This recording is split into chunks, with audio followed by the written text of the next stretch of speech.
hearing the music now.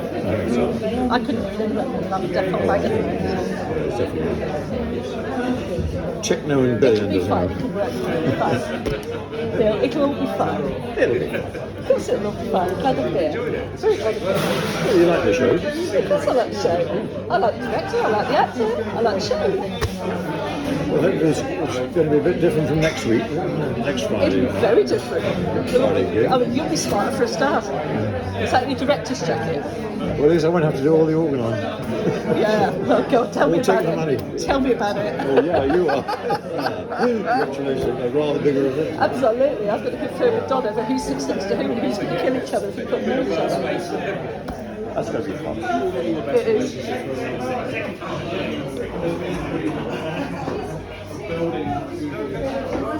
Right, well, thank you very much indeed, and we're going to start now. And has everybody got a drink? Everybody happy over there? Okay. Right, well, as I say, the series, it's the show called Brendan Behan's Teapot, and it's about quite a famous Irish writer. I'd like to read you a couple of things about him before Brendan himself arrives. Right. Now, Brendan Behan was once invited to Oxford University to take part in a debate about the difference between prose and poetry. His opponent spoke for over 2 hours. Behan rose to his feet and promised to be brief. He recited an old Dublin rhyme. There was a young fella named Rollocks who worked for Ferrier Pollux. As he walked on the strand with a girl by his hand, the water came up to his ankles. That, declared Behan, is prose. But if the tide had been in, that would have been poetry. 60 years ago, Behan was a household name in Britain. Now he is barely remembered. In a nutshell, he wrote 2 plays, one called The Queer Fella and The Hostage, and one novel called Borstal Boy. He is best known for being drunk in TV interviews. He died in 1964, aged 41. He was a writer, of course, but most of all, he was a wit. Every now and again, Ireland throws up a talker who captivates England. Oscar Wilde did it, Bernard Shaw did it. In the 1950s, Brendan Behan did it. They all had the gift of what the Gaelic called the Shanachie, the gift of the storyteller. Of course, he had a political background, which complicates things. It's difficult now to remember the political temperature of the time. After his death, the troubles from 1970 to 2000 soured attitudes between England and Ireland.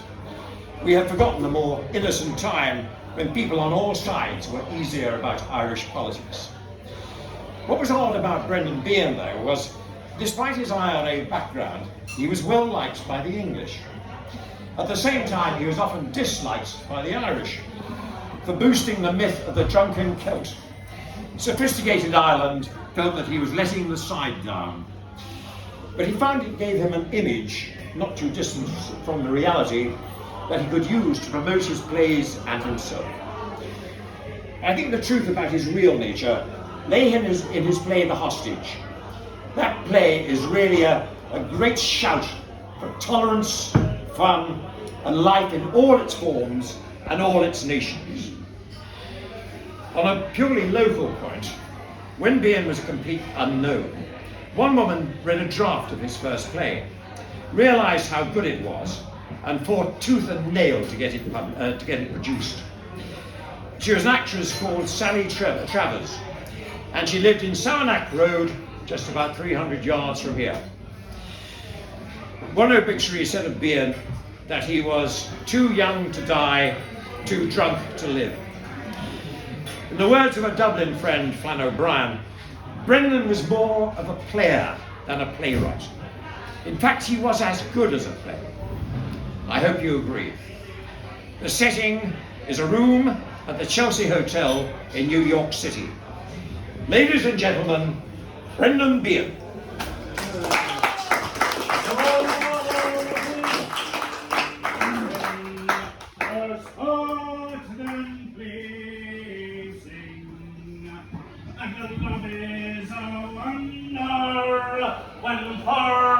it's new. But as it grows older, should the love grows colder, and it fades away like the morning dew. Oh, love and porter makes young men older, and the love and whiskey make old men decay. For what can't be cured in love must be endured love. And so I am off to America.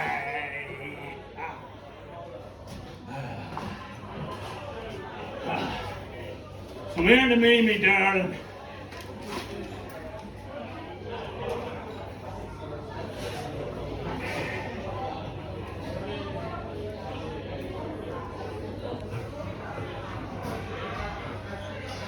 Oh, Christ! New York is a wonderful town. They had the St. Patrick's Day parade here yesterday. They gave me a police escort. Commissioner asked me, had I ever received a police escort in Dublin? Oh, I told him, and I'm usually fucking handcuffed to them. After the parade was over, these New York Irish, I'm as patriotic as the next man, but these fellas are incredible. We all go down to the pub, right, and we're singing Irish songs, real rebel songs. Jesus, there was singing all over the pub and citizens dying for their country on all sides. You know that poet fella, Allen Ginsberg, beat poet, he was there. He introduced me to another poet who gets $100 a month from Uncle Sam for being mad. Jesus Christ, in Ireland the poet has to do it for nothing. There was this snooty American millionairess came over to our table. She was supposed to be some sort of art fancier or something. I think she was a bit of a phony, he said. Well, she didn't know me first. She asked me, did I do anything exciting for a living? I told her I sometimes mix Pernod with brandy.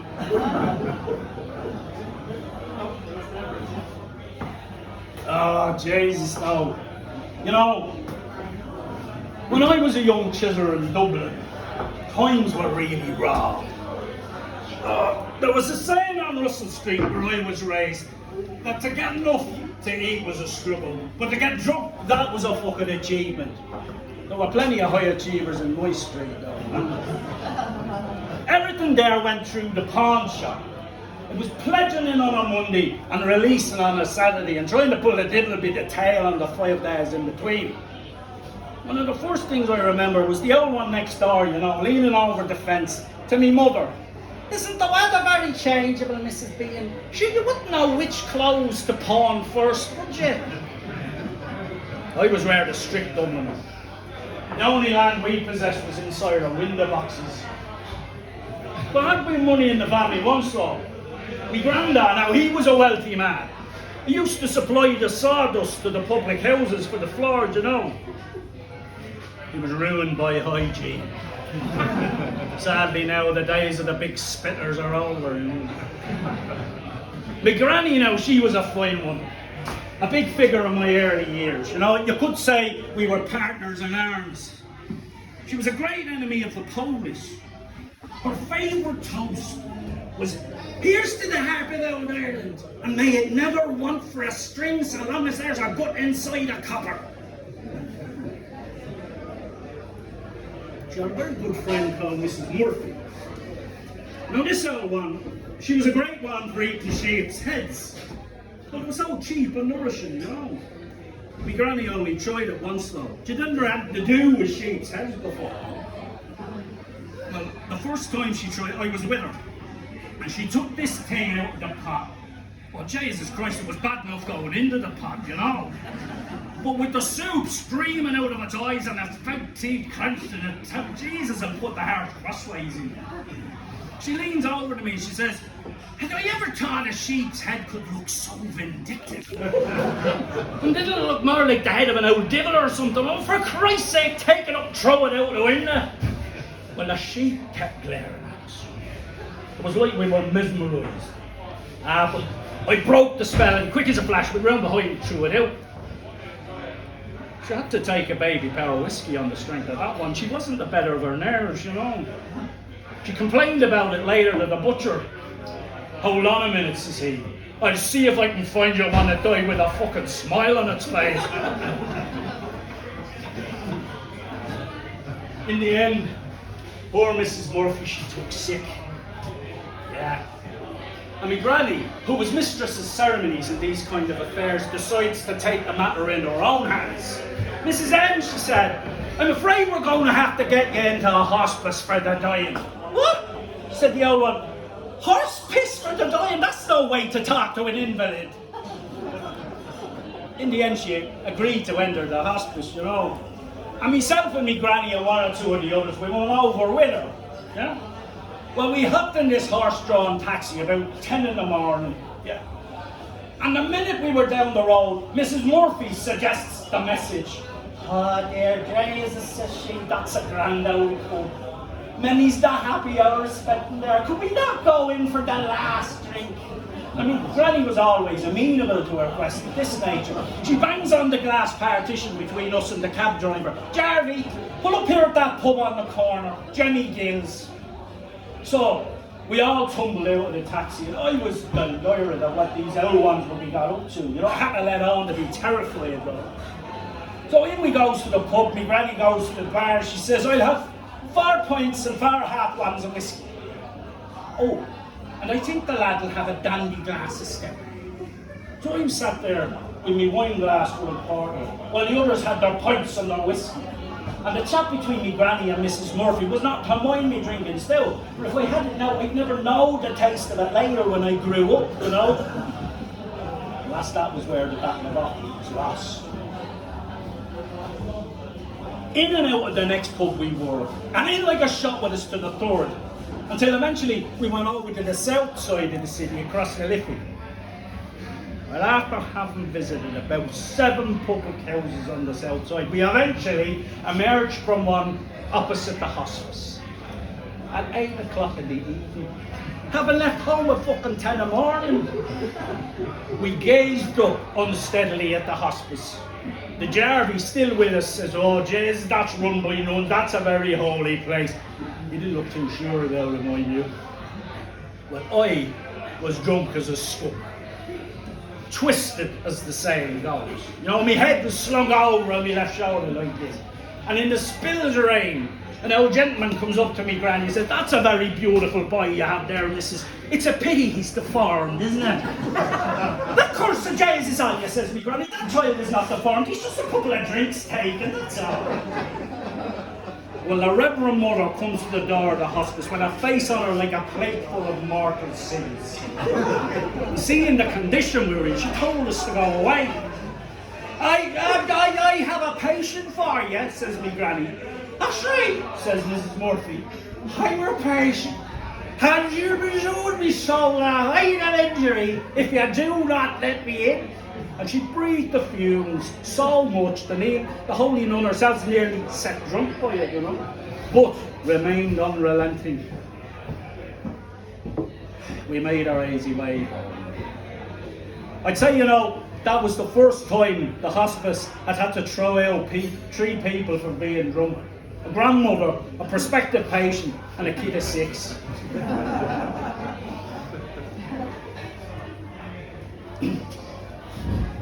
Now, I was introduced to the nationalist movement at a very early age. One of my mother's best friends was Aunt Maggie.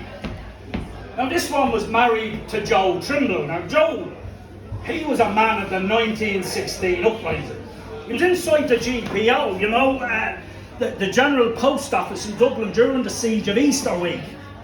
Right, the story goes, right, Aunt Maggie is going down O'Connell Street with the shot and the shells flying in all directions. And she crosses the barricades in front of the GPO and shouts up at one of the shattered windows, is Joe Trimble inside? Well, someone shouts back at her, for Christ's sake, man, will you get down, get away, you'll be shot, you'll be riddled. Maggie doesn't listen. Eventually, Joe comes to the window, looking somewhat embarrassed, you know. All I want to know is, says Maggie, Are you going to your work in the morning? Or if not, could you chuck us down some of them postal orders? Ah, Jesus. Yeah. I have to say, there was a hell of a time in those days. But you know, I remember I was thinking about the nationalist movement and thinking about where we were in all of that. And I sometimes get choked up thinking about it, you know. You know, Aunt Maggie and all them. Yeah. I suppose all of this introduced me to politics. I'd say I was the worst politician in the world. I hate the bastards, all of them. You know, I respect kindness to human beings first of all, and then kindness to animals. I don't respect the law. I have a total reverence for anything connected with society, other than that which makes the roads safer, the food cheaper, the beer stronger, and the old men and women warmer in the winter and happier in the summer. I wondered if I ought to be a communist. Fucking hate the bastard. Well, they're a snobbish and ill-married lot. And if you haven't got a job or you're not looking for one, they've got no time for you. But I like their party because it's the only one that all the big shots are terrified of. All the big belly bastards that I hate the rents. Well, the only thing the Catholics, the Protestants, Green, Trinity College, Ulster Racing Board, Civil Liberties, RUC, the Orange Order, the Freemasons and the Ancient Order of Hibernians all hate is the commies. So there must be good in their party somewhere. For my own sins though, I became a teenage Republican. Now, some people say I'm anti-English, but I'm not. The English are a great race. First they put me in jail, then they made me rich. Alright, there is a tendency on my part to be anti-English to the degree that I dislike the Tories. But I can never say I was badly treated in England. I was badly treated in Liverpool. Ironically enough, by the Liverpool Irish are in the police there. But I can never say, and a person can only say as he says, that the ordinary English copper ever treated me badly. If somebody wants to make something of that, I suppose they can, but I can't. Besides, even my own country put me in jail about a little misunderstanding over a shooting incident. Opinion in Northside Dublin was divided at the time. There were those people who were against me because I tried to shoot a policeman. And then there were those who were against me because I fucking missed. I was on the run for a week in disguise. Oh, what kind of disguise was that? Asked a friend of mine. A temperance badge. You know, most people have a nationality, yeah? But the Irish and the Jews, they have a psychosis. I received a Christmas card just gone, you know?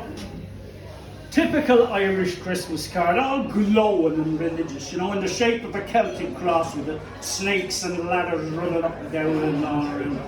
And inside was written, "In memory of the dead, hanged, shot and died in prison for Ireland. It's a sweet to die for one's country.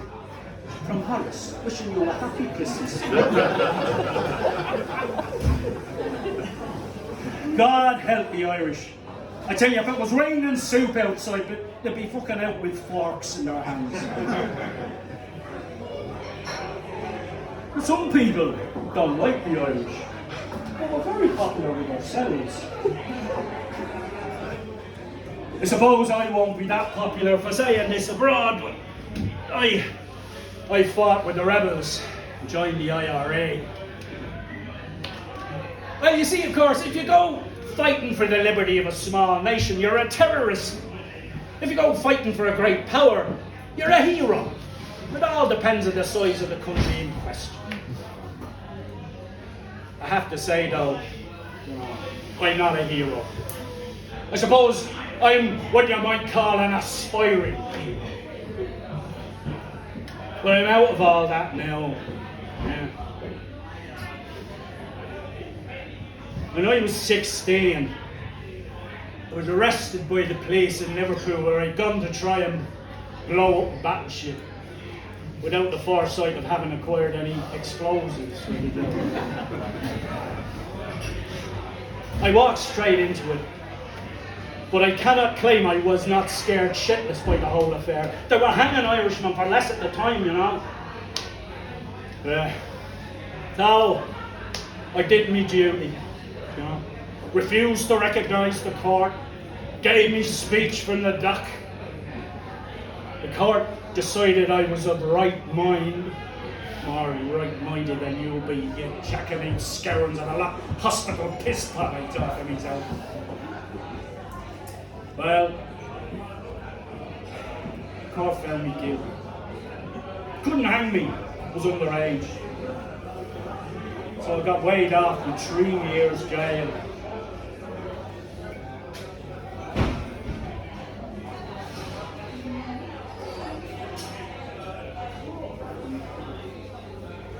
I reckon the first night was the worst. It was just a boy, more alone than you'd ever think possible. I listened to a church bell, the peal of it, in the frosty night in some other part of the city. Cold and lonely it sounded, like the dreariest noise that ever defiled the ear of man. If you could call it a noise. It made misery mark time. A hungry feeling, a morn stealing, and the mice were squealing in my prison cell. And an old triangle went jingle jangle all along the banks of the Royal Canal.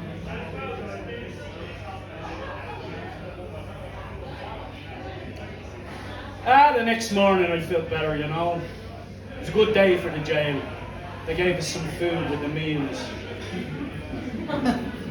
But it was also the day before they were going to hang 3 IRA men in Coventry. And I heard about a fellow Irish prisoner named Lawler. He tried to start a riot up in the carpentry shop in protest against the executions. I was pretty scared it would involve me too, you know. On the night of the executions, Lawler starts shouting up from his cell, "Up the Republic! Up the Republic!" And he shouts for me to join in too. Well, I was frankly too scared not to. So I let out a sotto voce, "To hell with the British Empire," down the ventilator, hoping that Jesus the screws didn't hear me, you know. All I got from Lawler was, "I can't hear you! Do it louder! Do it louder!"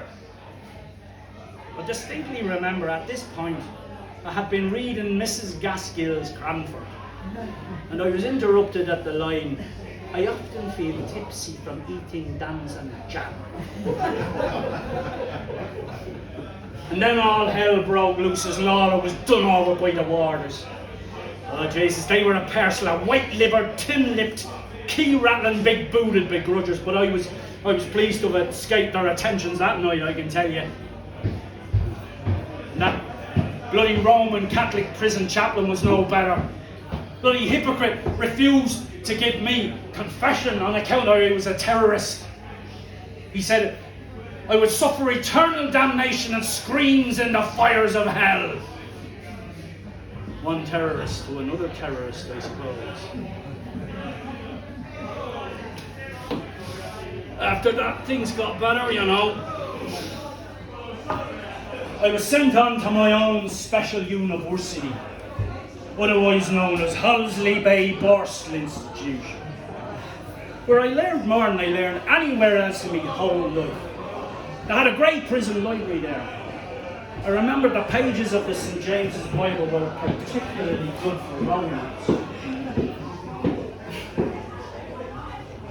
I met this college boy there Yeah, he'd been to Harrow. He said he preferred it at Hollsley Bay. The grub was better, and his arse wasn't as popular. I also met that future mass murderer, Neville Heath. He was there. We didn't get on though. He disapproved of my bad language. Jesus, you know, Borstal had some gas times. And well, you would never confuse it with standing at the bar at the Shelbourne Hotel, you know. It was good enough, like. And, you know, the days went by. Each year passed is like a bank balance growing to a prisoner. And then eventually the day came for my release.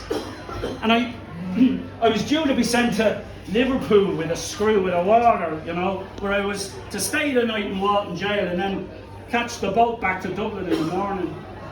Well, the screw was a day snout, so he decided we should pay our respects to the local publicans on the way. And of course, never being the one to miss whatever drop might be stirring, I got so fucking drunk they wouldn't let me in the prison.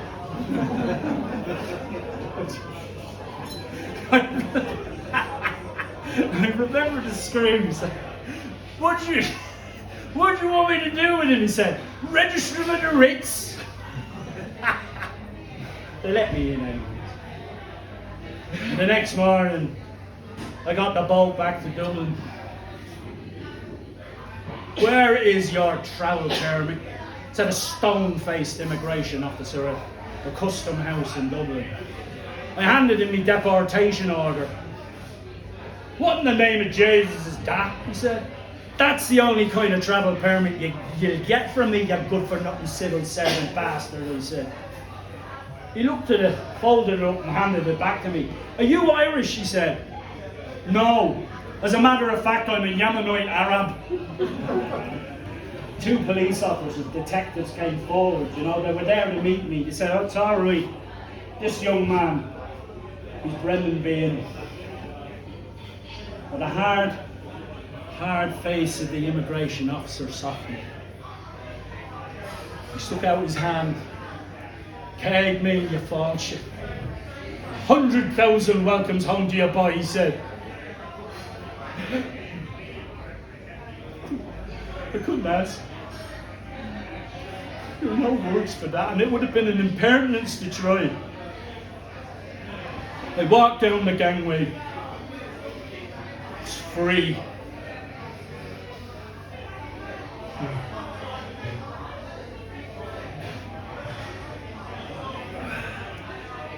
Yeah. Right. You fancy a song? Yeah. Right. I will now sing you a Scottish border ballad of scarcely more than 120 verses. The Scots, they can't touch us for music, you know? Yeah. Someone once said that the bagpipes, the best thing about them was the fact they didn't smell as well. One time, you know, in the country estate of the Guinness family, Leo Ransom, he was a famous piper, yeah? He was playing the Union pipes, and he was playing the Marseillaise in honour of the French ambassador who was staying there. All the company stood to attention, apart from the ambassador. He didn't recognise the bloody tune. I love the frogs. Jeez.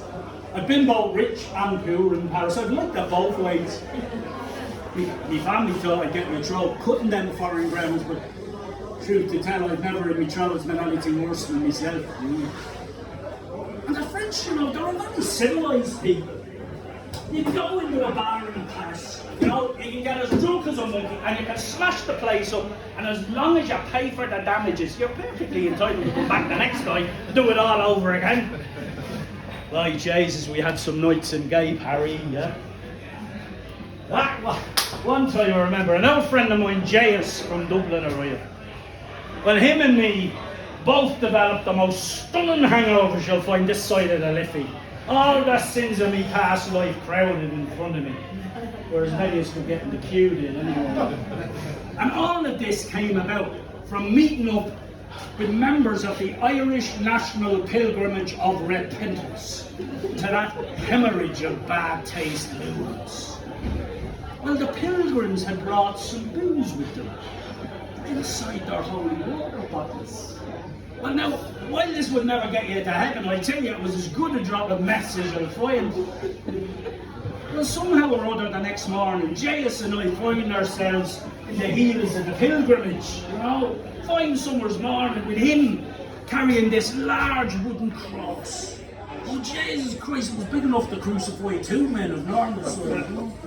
He carries this thing for about 5 yards, looks at me, shakes his head, tips me the wink, hands it to a Dutchman. I am not worthy, he said.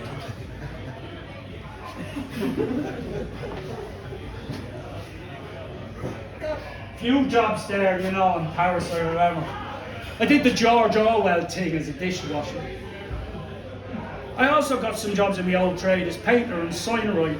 And I remember distinctly one bar on the left bank I made quite popular by painting on the outside in large Gothic script, "This is the best fucking bar in Paris." That was a fairly short career, mind. So, I decided to have a go at the writing. I started out as a journalist, you know. Now there's papers like the Daily Mirror called the Gutter Press, and there's papers like the Daily Mail called the Sputter Press. Well, I decided to stay in the gutter, and I got a job at the People. Now, there'd be run some sort of dirty story, you know, confessions of a striptease queen, something like that. And while this would be okay for the London edition, yeah, for the Dublin edition, because of the censorship laws, they had to change the story. Well, this one time, right, they're running a story on contraception, and they decided this was all right for the Belfast edition, but in the Dublin edition, they decided to run the life story of the Pope. Well, didn't your man get the two mixed up? I sent the life story of the Pope to the Belfast edition, which pissed off all the Protestants. And I sent the contraception story to the Dublin edition, which crazed all the Catholics. So in the heels of the hunt, I turned my attention to the theatre. Now, playwriting is hard bloody graft, you know. No wonder Charles Dickens used to have to drink 2 glasses of port and an egg in the morning before he started work. I tell you what, writing in longhand is tougher than bloody digging the roads. Took a hell of a long time to get anywhere. At that time, there were 2 theatres in Dublin that dominated the scene. There was the Abbey and the Gate, colloquially known as Sodom and Begorra. Well, these both tore me down flat. But eventually I got the break. I sent a copy of me play The Queer Fella to that great actor Michael McLeod. Now he himself didn't go underdog, but his niece, a lovely lady named Sally Travers, persuaded the people at the Pipe Theatre to stick it on. So I became a success. The bloody strange affair that was too. I remember on the first night of the Queer Fella in London, I'd invited some of my old IRA friends along to see the show, you know. And sitting in the stalls that night looking around myself, I reckon there must have been about fucking 500 years of penal servitude in the front row alone. And then they started interviewing me all the time, yeah. And I had to go on the telly. I had to go on the BBC, you know, with that Malcolm Muggeridge. And I have to admit I was pretty gone with the gargle, which the BBC calls hospitality.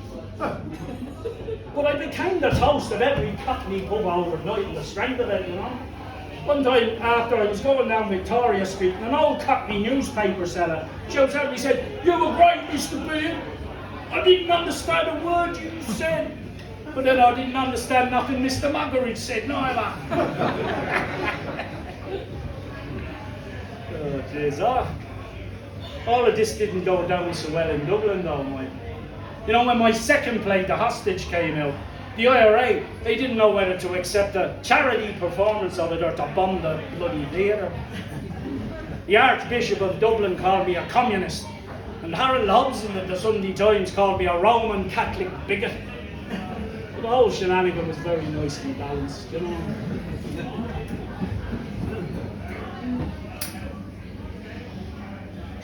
In fact, you know, my literary status improved to such a degree that I was invited by one political party to write an election slogan for them.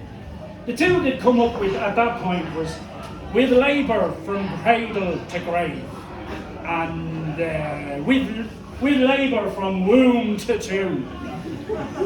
They didn't go a bundle on my suggestion. "With Labour from erection to resurrection."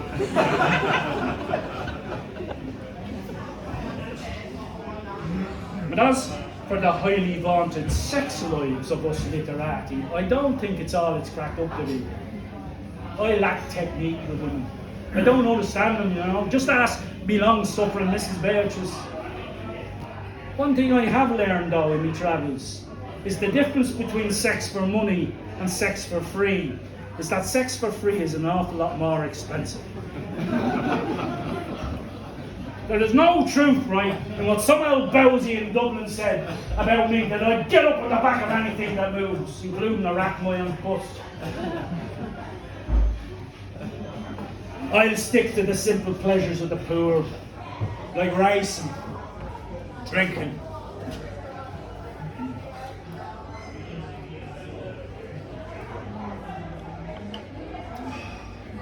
Remember that jockey?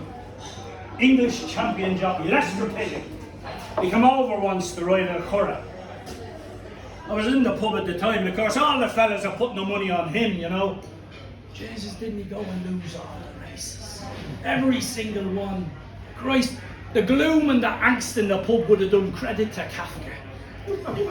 It's a good fucking job he didn't come over more often, because the short time he was there, he did more damage than bloody Oliver Cromwell. Still, if I'm being totally honest now, I'd have to say it's the drink that leads to problems. Pubs as well. Oh, jeez. Let's see. Another old sham of mine, Sean Canahan and I, we got into a fight with some bogmen from Kerry in a pub once. Oh, Jesus, Sean, gas character. He developed a trade in South Dublin, this fella, of flinging himself under the cars of foreign ambassadors. Well, these fellas, they'd settle out in court, you know. And apart from a few bruises and a broken ankle caused by the intervention of a well-meaning dog, Sean didn't do too badly out of these transactions, you know. And it was on the strength of one of these very transactions that he and I were having a few scoops from, you know. More than a few, the truth be told. And as I told you, this fight broke out. Well, they called the police and we headed for the streets with a large posse in pursuit. And as we rushed by Trinity College, it suddenly occurred to me we could seek sanctuary there. So I batter on the front door. The porter comes, and because it was after 10 in the evening, he wants to know why I required admission. I asked him, could I examine the book of kells, please? Well, as the door slammed in my face, I turned to face the lynch mob. And in the best traditions, I hauled myself up on the railings in front of Trinity College and lashed out at the coppers with my feet, you know. At that moment, I turned to see Canahan putting on a boxer's pose in the classical style with his left fist forward like that. I yells at him, Sean, fuck the Marquess of Queensberry, remember Oscar Wilde, kick him in the balls! Oh, gee.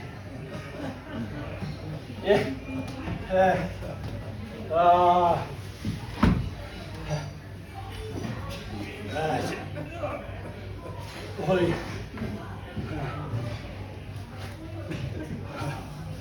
I suppose it could be said I have eschewed respect for him. Never seen much gas in the respectable life myself. Isn't it true? I'm a neurotic. My neuroses are the nails and the harness which give me a living. If they cured me, I'd have to go back to house pain.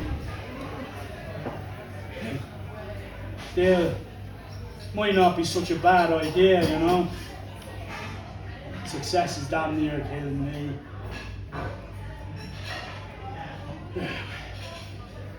Now, I suppose we'll have to put up with this old world, such as it is.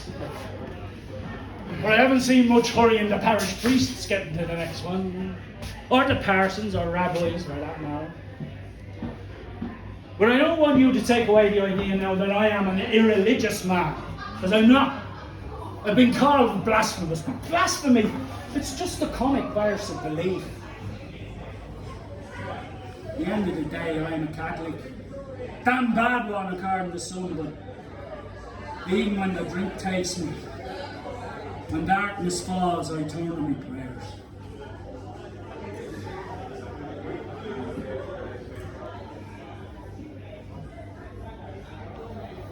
You know, when I die, I'd like to die in a bed surrounded by 14 holy nuns with candles. You know, death has dignity. Maybe dying hasn't much dignity, but once you're dead, man becomes the flame. You can no longer frighten them then.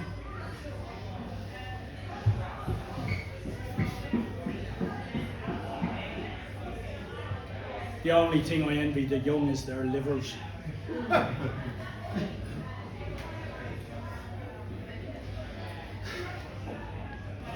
I was in Kerry once, and I met this father Behan, no relation, but none the worse for that, you know. This fella, he was the archetype of everything to his flock. Priest, counsellor, moneylender, lawyer, banker, midwife, fucking funeral director, everything. Great man.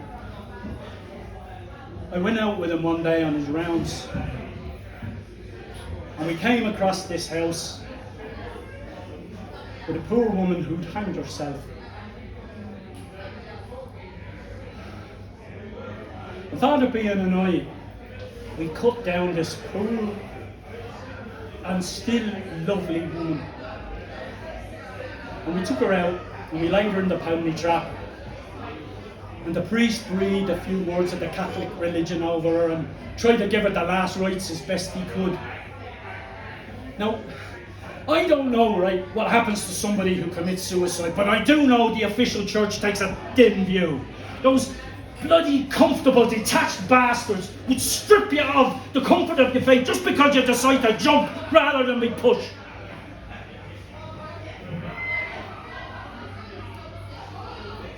So in the dead of night, me and the priest took this woman to her last resting place in consecrated ground. Over the Kerry hills, under the Kerry sky, looking far and away over the Atlantic, watched over by the Blasket Islands lying out in the bay. And afterwards, I turned to Father B and I said, was it all right? Was it all right to give her the last sacraments and bury her in the consecrated ground? Brendan, he said, who are we to judge? Maybe I thought it was an accident.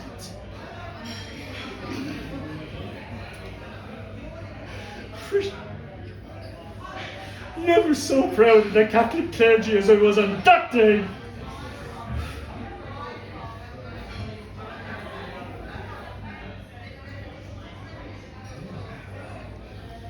That's the heart of the role, isn't it? Success, it's just failure disguised as money. There's nothing to do in this life apart from get something to eat, something to drink, someone to love you, and fuck the begrudgers. Ah, yeah, bells and fell go ting-a-ling-a-ling for you, but not for me. Oh, death, where is thy stick-a-ling-a-ling, a great thy victory?